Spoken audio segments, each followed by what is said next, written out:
Сайн байцгаана уу? Та бүхэндээ энэ өдрийн мэдээг хүргэе. 365 өдөр гайхамшигтай хамт подкасттай маань 48 дахь дугаар эхлэхэд бэлэн боллоо. Та бүхний итгэл танд Панда байна. Every time the sun rises, a new hope begins. Jack. За, энэ удаагийн персертик хэлсэн хүний талаар бол нөгөө нэг бүтнээр өгөхгүйсэн ч гэсэн би мэднэ. Миний дуртай дөрвийн нэр Wonder номон дээр гардаг Аустин хүүгийн маань найзуудын нэлээд бас юу гэмдэ нэг сайн дотн найзуудын нэг хүүхдээдэг. За тэр маань анх яаж танилцсан хүүхд вэ гэхээр Аустин юунаас 5 дугаар ангиас эхлээд сургуульд орохлоод тэгээд юун дээр аав ээж нь орох сургууль дээр дагуулж ирэхэд тэр сургуулийн захирал 3 хүүхдийг сонгоод одоо зуны амралтын үе гэсэн үг байхгүй 3 хүүхдийг дуудаад тэгээд Аустинд ингээд сургуулаа танилцуулаарай гэд нэг тийм жоохон даалгавар ч юм уу гуйлт ч юм уу хийдэг. Тэгээ тэр үед 2 эрэгтэй, 1 эмэгтэй сурагч нар ингээ ирээд Аустинд ингээ сургуулаа танилцуулдаг. Тэгэхэд ингээд яг ингээ 3 төрлийн зан аш эсвэл нөгөө Аустин гэх энэ хүүг хараад хүмүүсийн гаргадаг зан ашууд яг 3 хувилбар байж байгаа байхгүй юу. Тэгээ тэр дунд нь ер нь бол надад хамгийн их таалагдсан Jack. Яагаад гэвэл тэр ингээд яг л нэг өөрөөрөө байсан илүү дутуу зүйл ярьж хичээгээгүй эсвэл бол Аустины ингээд царайг тэр хүүгийн хамгийн ингээд бусад хүмүүсээс өөрөө ч гэсэн тэрийг ялгаатай гэдгийг мэддэг тэр зүйлийг нь заавал ингээд тэрнийг нь ярьж тэрний одоо тэр зүйлийг ингээ өөрөөс нь асууж нэг тийм хүний сэтгэлд юм хийхээр юм хийхгүй зүгээр ингээд яг бүр үнэхээр амар гоё тийм байгаагаараа байж чадсан хөхөд тийм болохоор надаа яг энэ Jack-ийн дүр бол үнэхээр таалагддаг.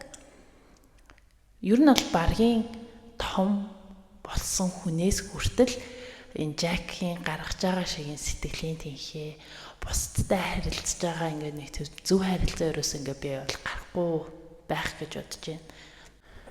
Түүний хэлсэн энэхүү наад мандах холгонд тэнд итгэл найдвар байна гэдэг үг маань өөрөө яг энэ дүрийн маань өөрөө яг одоо юу гэмдэ хүний хувьд өөрөө өдөр болох ингэж хэлж өөртөө итгүүлж чадсан нэг тийм итгэл үнэмшил үнэт зүйлний болов гэж би бас бодож байна л да. Заримдаа ер нь гинэ ерхийд нь ярих юм бол амьдрал гэдэг чинь ер нь нэлийн уйд гарт байхгүй юу? Амьдралыг утга учиртай болгодог зүйл юу вэ гэхээр хүн тэр зүйлээ өөрөө бий болгодог. Таны амьдралын утга учир юу вэ гэж асуухад хүн болгон янз бүрийн хариулт хэлнэ. Тэгээд энэ нь нэгдмэл нэг зүйл биш байгаа нь ер нь бол амьдрал гэдэг чинь нэг цагаан цаасан дээр хүн болгон өөрсдийнхөө хүссэн зүйлийг зураад явж байгаа л гэсэн үг. Яг тэр дунд ингээд янз янзын нөхцөл байдалтай тулгархад өглөө болохныг шинэ эхлэл, шинэ боломж, итгэл найдвар гэж харж чадах нь өөрөө таны амьдралыг үнэхээр их утга учиртай дээрэс нь таны сэтгэл зүйг эрүүл байхад үнэхээр хэрэгтэй одоо амьдралдаа хэрэгжүүлэхэд илүүдэхгүй тийм зуршил болж чаднаа. За тэгээд өнөөдрийнхөө даалгавраар хэдүүлээ. Өглөө босоод та бүхэн хамгийн түрүүнд юу хийдэг вэ? Тэрийг доор комментэд бичээ.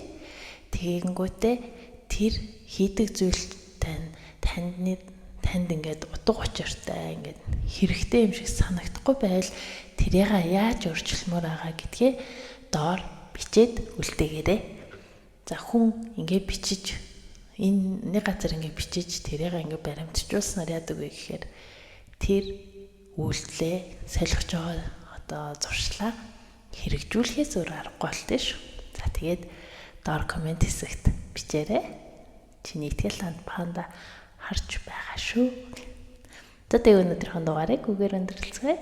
Энэ хүртэл хамтдаа байсан та бүхэндээ баярлалаа.